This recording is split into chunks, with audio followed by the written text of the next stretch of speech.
Good morning, everyone. Our report is all about buy or not to buy. In the first instance, what makes us buy or not to buy the product? Being a consumer, we have many steps that will allow us to purchasing a decision. Firstly, we choose the legit items, and often we are depending on the price. When we say buy or not to buy, it talks about our material self. It is primarily about our bodies, clothes, immediate family, and home. Material self is composed of body, clothes, immediate family, and home. When we talk body, it is the inner part of our material self. We strive hard to make sure that our body functions well and good.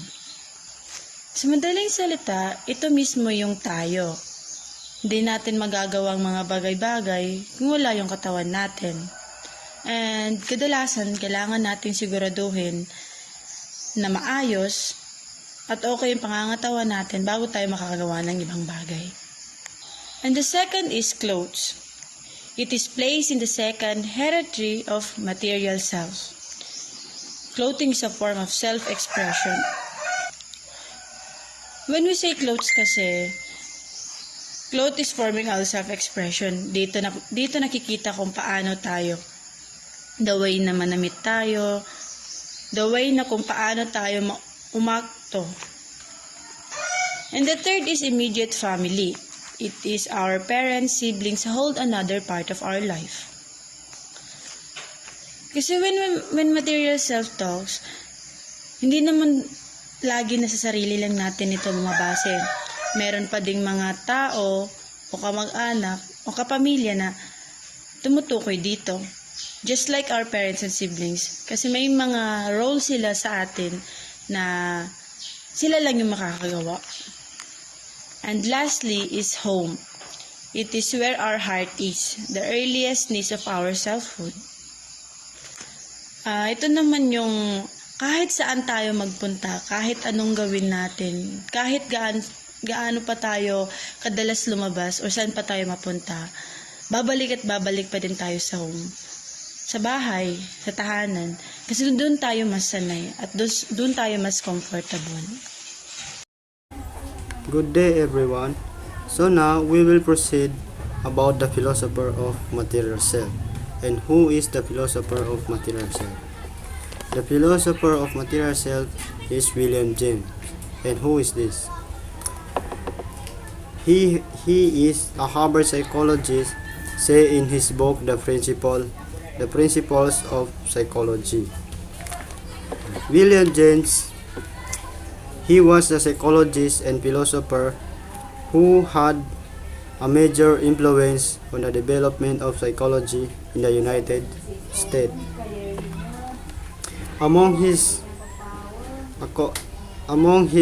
many accomplishments, he was the first to teach a psychology course in the US and is often referred to as the father of American psychology.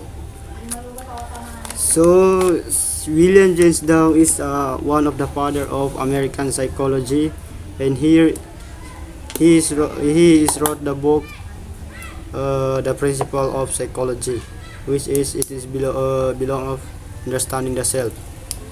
Kasi isa siya sa philosopher ng understanding the self. And according to James, he described the self through his saying or thoughts, which is the self. A man's self is the sum total of all what he can call his. It means not totally his body and his physical powers, but his clothes and his house, his wife and children, his ancestors and friends, his reputation and works, and his lands. So, malinaw sa atin na ang sarili natin ay hindi lamang ito para sa atin lang. Hindi lamang ito para sa atin sarili. William James, He also examined the understand the self through its different components. And ito yon, the three different components, its constituents, the feeling and emotion they arouse, and the action to which they prompt. The three component of the self. Gaya na nabanggit ko kanina, ito yun. The first is its constituent. But the constituent self is composed of the material self, such as ito yung tatlo, the spiritual self, the social self, and the pure ego. The second component of the self is the feeling and emotion they arouse. The self feelings. Andyan, makikita rin. The third component of the self is the action of which they prompt, which is the self-seeking and the self-prevention.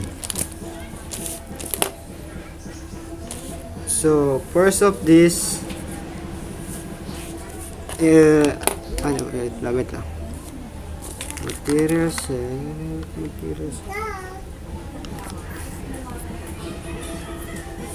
It's 22.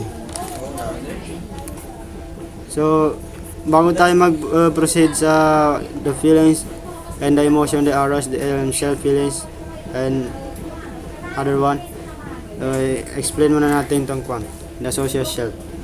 And andito rin yung kwan, basahin natin.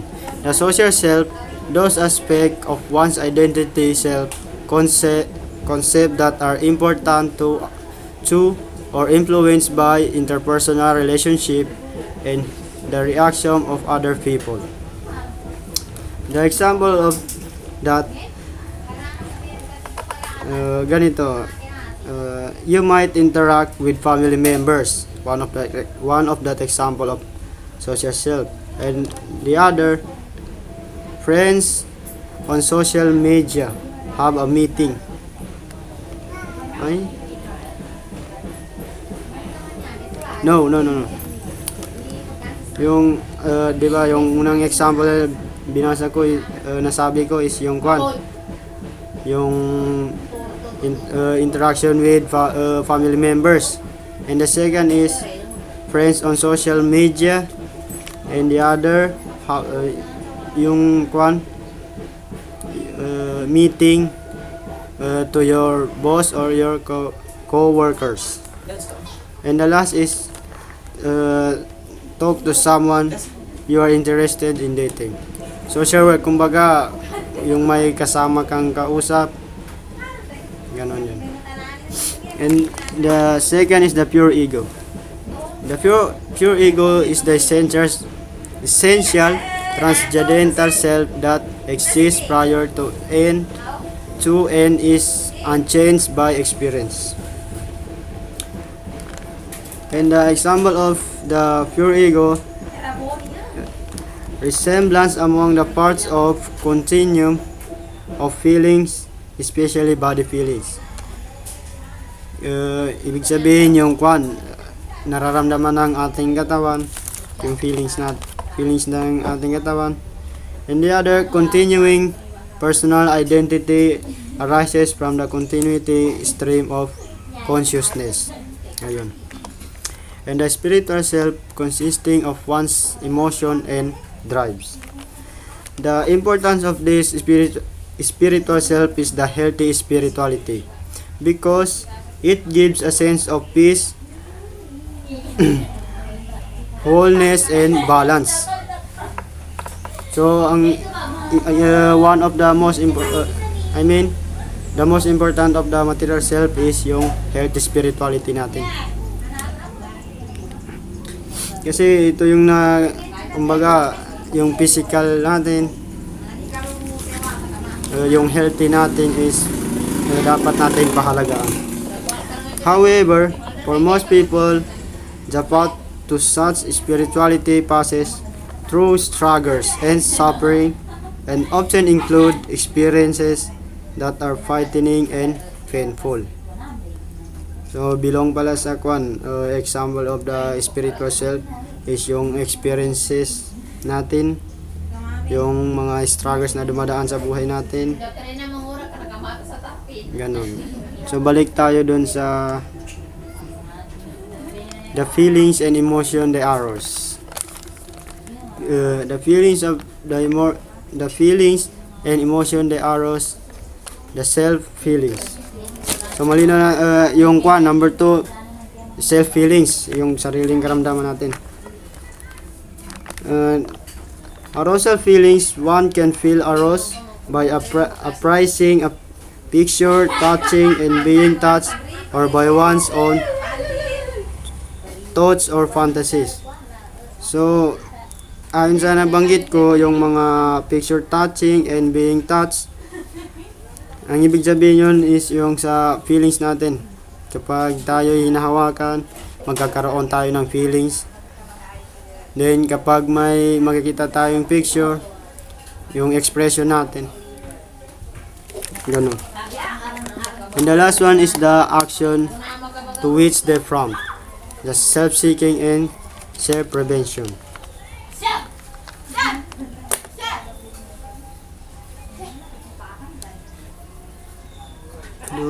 They prompt.